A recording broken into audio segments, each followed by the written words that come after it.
ನಿಂಬಾಳ್ಕರ್ ಕೂಡ ಭಾಳ ನಮ್ಮ ಇಂಟೆಲಿಜೆನ್ಸ್ನ ADGP ಅವರು ಕೂಡ ಪ್ರಯತ್ನ ಮಾಡಿದ್ದಾರೆ. ನನಗೆ 3-4 ದಿನಗಳ ಹಿಂದೆಯೇ ಹೇಳಿದರು ADGP ಈ ಥರ 6 ಜನ ಶರಣಾಗಲಿಕ್ಕೆ ಅವರು ಒಪ್ಕೊಂಡಿದ್ದಾರೆ, ಶರಣಾಗ್ತಾರೆ ಅಂತಕ್ಕಂಥ ಮಾತುಗಳನ್ನು ಹೇಳಿದರು. ನಾನು ಯಾರಿಗೂ ಹೇಳಿರಲಿಲ್ಲ. ಆದರೆ ನಿನ್ನೆ ಇಲ್ಲ, ನಮ್ಮ ಅಲೋಕ್ ಮೋಹನ್ ಅವರು ನಿನ್ನೆ ಹೇಳಿದ್ರು ನನಗೆ ನಾಳೆ ಆಗ್ತಾರೆ ಅಂತ. ಮತ್ತು ನಮ್ಮ ಯಾರು ಮೋಹಂತಿ ಅವರು ಕೂಡ ಮೊನ್ನೆ ಬಂದು ಹೇಳಿದರು.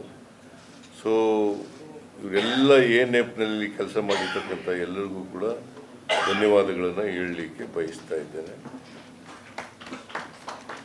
ನಾನು ಇವರೆಲ್ಲ ಯಾರ್ಯಾರು ಶರಣಾಗಿದ್ದಾರೆ, ನನ್ನ ಹೆಸರುಗಳಿಗೆ ಓದಿದ್ನಲ್ಲ, ಯಾರ್ಯಾರು ಶರಣಾಗಿದ್ದಾರೆ ಅವ್ರಿಗೆಲ್ಲರಿಗೂ ಕೂಡ ಶುಭವಾಗಲಿ ಅಂತ ಹಾರೈಸ್ತೇನೆ.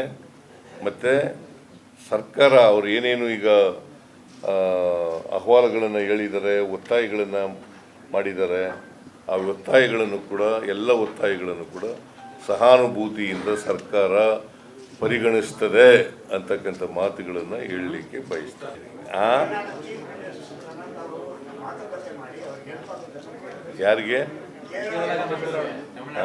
ಕೇರಳ ತಮಿಳುನಾಡು ಇಬ್ಬರು ಇದ್ದಾರಲ್ಲ, ಚೀಫ್ ಮಿನಿಸ್ಟ್ರಿಗೆ ಮಾತಾಡಿ ಅಲ್ಲಿ ಕೂಡ ಕೇಸಸ್ ಎಲ್ಲ ಇದೆ.